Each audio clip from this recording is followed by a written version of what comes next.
Do you know one of the biggest predictors of life expectancy? It's purpose. It's a why. It's why I get up, right? So researchers have known this, statistics show it, nursing homes prove it, that people that have a purpose, that have something to wake up for, that get excited about, like live longer. So many people spend their days doing their career, and as soon as they retire, they live hardly, all of a sudden they're gone.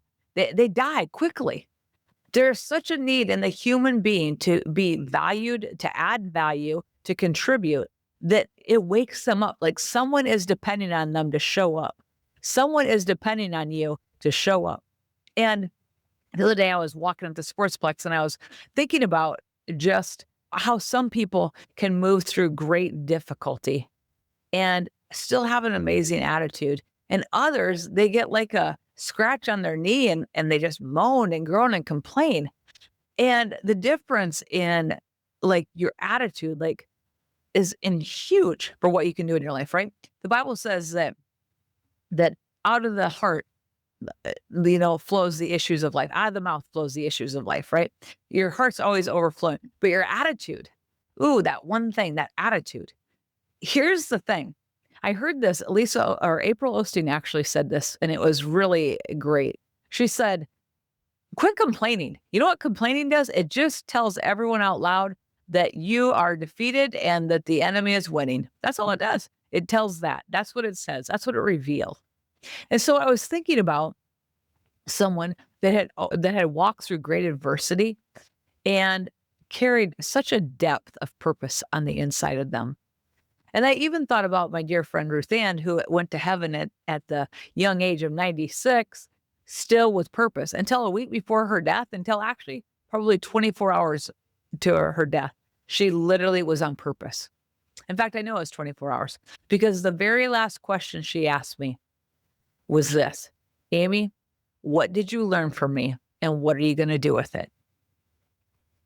That's a purpose. That's a person that's on purpose. We'd spent 3 years of her just pouring everything that she knew into me, and she wanted to know what I had actually absorbed and what I was going to do with it. That's purpose. That was up to less than 48 hours before she went to heaven. But every person that she met, came in contact with, there was purpose. But I want to talk to you about when I was thinking about this. I was walking around the track and I was just looking at people and I came across someone that I know has walked through great pain. Physically, relationally, financially, like walks through great pain. And I saw her that day on the track and I looked at her and I thought, Lord, thank you for her. Thank you for her life. Thank you that she didn't quit. Thank you that she's still out being who she is, kind, making impact, making a difference. And yet I looked at someone who I just met with earlier that day that has everything going for them in the world on the outside, right? They've got the great career, they've got a great family, they've got a great house, they travel all the time, they take great vacations. And yet I sat with her and she did nothing but tell me everything negative that was going on in their world. And I thought to myself, wow, what a contrast. And then I thought to myself, what does life look like for each of those people 10, 20, 30 years down the road? And I was reminded of something that I read about Viktor Frankl. He wrote the book, Man's Search for Meaning. And it was in 1942 that he was taken into a concentration camp. He was a young psychologist or a psychiatrist. He was 37 years old, super impactful. And just months before he went into the concentration camp, he had had a visa that he could come to the United States and live his life. And he had that visa for him. It did not include his parents. And he had to make a decision that day. Am I going to run with the visa or am I going to, leave my parents behind? Hard decisions when he's thinking about a life of promise. Oh, maybe he could grab them later. Maybe he could bring them over later. All the things. I'm sure he negotiated with it a lot. But he saw something on a paperweight that he had in his office that said, honor your father and mother. And it was something that it was written from his dad that he had found at his dad's house. I want to read this to you, okay? He noticed a small piece of marble on his father's desk, rescued from the rubble of a synagogue the Nazis had destroyed. Carved into it was a single Hebrew commandment: honor thy father and thy mother. Victor let the visa expire, and he stayed. Soon the knock came, and he was taken to Auschwitz. Basically, he was, left there to die. They took everything from him. Even when they found stitched into his coat the manuscript that he had been working on, they burned it. He said in the most defeated areas where they barely fed you enough substance to even sustain a heartbeat during the day. Like literally, it was at such the caloric intake was so low intentionally. He said he noticed something. I think this is so fascinating. He noticed that something that defied logic. Death didn't always claim the weakest first.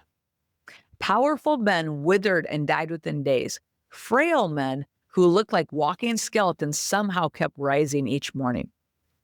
The camp doctors had a term for it: give-up-itis. Interesting, isn't it? Give-up-itis. It followed a predictable pattern. First, a prisoner stopped washing. Then he stopped unnecessary movement. Then came the final sign. He smoked his own cigarettes. Cigarettes were currency, tradable for an extra bowl of soup, another day of survival. When a man smoked his own cigarette instead of trading it, he was declaring he no longer cared about tomorrow. And typically, within 48 hours, they were gone. Frankl whispered to himself the words of, I can't remember who this is: he who has a why to live for can bear almost any how. He who has a why to live for can bear almost any how. So he began his march against despair. He began to rewrite the manuscript that had been burned in his head. He began to literally frame out what it would look like. He saw himself delivering all of these speeches and lecturing in these halls of students that didn't even exist. But he would spend his days, he would think about the people that he loved. He would spend his time in those solitary confinement moments. He would spend his time literally rewriting his future, a future that he didn't even know would exist. And finally, when Liberation Day came and he was released from the concentration camp, he found out that he had no one that had survived. His wife, Tilly, didn't survive. His parents were gone. His brother was gone. He literally had nobody. Walking out of a frail concentration camp with 85 pounds on his body, just a bag of bones and nothing. The anguish, the grief, and the despair was overwhelming. And what did he do? He wrote. He sat down and started to write out his manuscript. He wrote about all the despair, all that he found and all that he learned in his concentration camp about man's will to live and their search for meaning, and how those people that had a why could survive. In fact, he went on a mission in the concentration camp. So while he was being beaten, he forced his mind to think of what his future looked like. While he was being starved, he forced his mind to think of the warmth of the relationships that he had, of delivering the lectures. He forced his mind to think about a future that seemed to be almost a near impossibility. But in the darkness, when he'd hear other men crying, he would crawl over to them and he'd whisper, "What's waiting for you on the outside?" For some of them, it was a family member. Maybe it was a business that was still yet to be completed or carried on, a book that hadn't been completed. Like he literally talked to them about their unfinished business in their lives that he wanted to see them come to pass. That is how he kept people alive. He would talk to them about their future. Who's waiting for you on the outside? And guys, that's the future that I want to talk to you about. If you're in a difficult season, I want to say that to you. Who's waiting for you to fulfill what you're on this earth to fulfill? If you feel unnecessary, who's waiting for you? Who needs to hear from you? The world needs to hear from you. And you think, well, there's tons of people out there. There's 9,000 other people that can talk the exact same way. They can do the same thing. No, the world is waiting for you because you carry such a specific DNA, a specific thought, a specific way of communicating, such a unique way of thinking that the world needs what you have to show up in full motion, in full position, in full out, right? Live out, full out. Here's the thing. When Viktor Frankl, he in 9 or 12 days, he wrote out his entire manuscript that had been lost in 9 days. And you know what? He presented to publishers, and you know what they said? Nah, it's too depressing. We're trying to forget the war. And he presented it to more publishers. Nah, this isn't what people are buying. And here's the interesting thing. Somehow that manuscript found its way across America, and it caused people to get out of bed when they just lost a spouse. It caused them to keep moving. It caused them to move forward when their businesses had failed, when they were on the brink of financial failure, and it didn't matter. That book brought such hope to the people that they would move forward. Over 12 million copies were sold. 12 million lives inspired by an 85-pound man who refused to quit. An 85-pound man that wrote feverishly of his details of pain, of agony, and what he observed. Here's the thing. This book, this is the amazing thing. Viktor Frankl, his book is now in the Library of Congress, named as one of the 10 most influential books in American history. He lived until 1997, 52 more years after liberation. At 67, he earned his pilot's license and took to the skies. He climbed mountains. 3 difficult alpine trails were eventually named after him. He remarried, had a daughter, taught, lectured, and wrote for decades. He lived a life overflowing with the meaning he had fought so hard to define. His greatest legacy wasn't in the book sales, or his personal achievements. It was a lesson he brought back from the abyss. You can take everything from a human being, their wealth, their health, their family, their freedom, even their name. But there's one thing, the last of human freedoms, that no guard, no government, no tragedy can ever steal. And that is the freedom to choose your attitude in any given circumstance, the freedom to choose your own way. Viktor Frankl's suffering turned tragedy into a lifeline for many people. You say, well, Amy, I'm not a Viktor Frankl, and we don't have life that difficult here and all the things. But guys, here's what I can tell you. Every day you have to shift your attitude, because life is going to throw problems at you. It's going to throw difficulties at you. The Bible says it rains on the just and the unjust. Life happens. There's going to be mountaintops and there's going to be valleys. And those are the guarantees in life, that it's always moving forward and always changing. But here's the thing. When you decide, I have a purpose and I'm going to shift my attitude, like there's nothing that can stop that attitude of gratitude. The other day, as if you've listened to this podcast at all, you know that I'm always talking to my kids about gratitude. And Foster got into the car and he was really upset and he was really annoyed. And he was an actual like grouch, right? Which is very rare. He's not like that. He got in the car and he was just he was mad. And I literally said to him, I go, Foster, give me your gratitude. Tell me your 5 things you're most grateful for this morning. And guess what Foster said? Crickets, nothing from the back seat. Nothing. I could see the steam rolling out of his head. Like he was mad. And he was mad that I was even asking him to go there. So I moved on. I said, Faith, tell me what you're thankful for. She ran through her list. And I was like, thanks, Faith. And then I went back. I said, Foster, tell me what you're thankful for.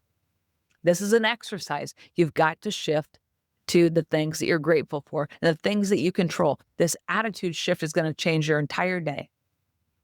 And literally, he went one by one. They were slow and they were muttered and they were whatever. You can just see it. You know, if you've been around 11-year-olds, your kids at all, you can see it. He went through all of that. And finally, on the last one, his face broke. And he goes, Mom, do you know what I guess I'm thankful for? And I said, what? He goes, my breath, that I woke up. And I'm like, yes, there you go. You might have had, rotten eggs served to you for breakfast, or you might have had a bad deal happen, or you might have had a life tragedy happen to you.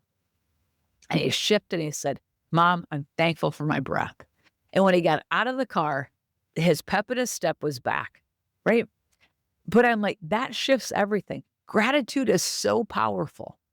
And when you can control what you can control, you can't control what happens in life. You can only control how you respond to it. You can't control what anyone does. You can only control your response. And that is the greatest victory.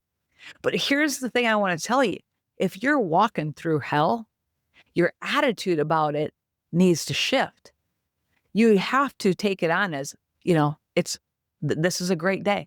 I'll never forget this.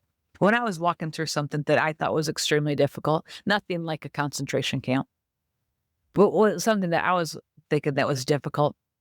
I was with somebody and we were exercising, and I didn't really want to be there that morning, and I didn't really want to do it. And I looked at her and I said, isn't this the greatest day? And it kind of jarred me. I'm like, isn't this just the greatest day? Like, I'm alive. I'm moving. I have breath in my body. I'm seeing other people. Like, all things are changeable. What the enemy wants to do is get you isolated, get you thinking defeated, get you negative. And if he can take your mind on how you think about things, and you think and you speak and you live a defeated life. Here's the thing. The only thing that will pull you through the difficulty is you have to make the choice that I'm going to focus on my attitude of gratitude, but I have to figure out, what is my bigger why? What is my bigger purpose? So my challenge to you for this week is figure out what your purpose is. Figure out what your bigger why is. Maybe it's serving your family, but sometimes it's got to be bigger than that. It has to get outside yourself. Go volunteer somewhere. Go do something for another human being. But guys, your why, your mission, your purpose has to get so locked in, because if it doesn't, circumstances will throw you off and you'll find yourself sitting on the concrete, sitting on the sidelines, letting life pass you by because you just had an attitude that didn't see the possibilities. Every situation, I have a real estate coach who always talks to me about everything is a teacher, Amy. Everything that gets served up to you in life, you have to assume as a teacher to you. And he goes, every time, he says this to me all the time. Every time we're talking about anything, he'll throw this back at me. How is this here to evolve your soul? This is showing up for a reason. You need to look at it. And I go back to this all the time. My friend Sandy, who's no longer here, used to say to me, Amy, an unexamined life is a frustrated life. So examine the thoughts that you're thinking, the attitudes that you're holding on to. Let them go. Release them, let them go, and move forward with an attitude of gratitude. Move forward, because hook on to your why. Let that why and that purpose, tie your kite string to the belt of why and purpose, because there's something that happens when you connect to your purpose. It has the pull power and the drag power to pull you out of a negative situation, or to pull you out, more importantly, out of inactivity and out of forward movement.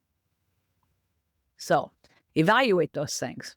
Know this: if you experience resistance, you experience delay, it's a guidepost that you're on the right path. Let the pull power of your purpose pull you forward to get you up into activity and keep going. And if you're walking through hell, know that storms always end. Storms come to an end. Their season is but a season. It doesn't carry on for a lifetime. The only way a storm carries on for a lifetime is if your attitude becomes defeated and it stays bitter and negative and cynical, and you carry that through your days. We used to have a pastor that'd say, the face that God gave you, the face you were born with is the face God gave you. The face you die with is the face that you gave yourself with your decisions and your attitudes. Whoa, think about that. Anyway, guys, live with intentionality, live with purpose, shift the narrative on what's going on in your world. If you need to flip it, flip it. But focus on the future. Focus on who's waiting there for you. Who's waiting for you to fulfill your business? Who's waiting for you to write that book? Who's waiting on the other side of your action step? Who's waiting for you? There's a big world out there with a big need, and it needs you. So play all out. Be blessed.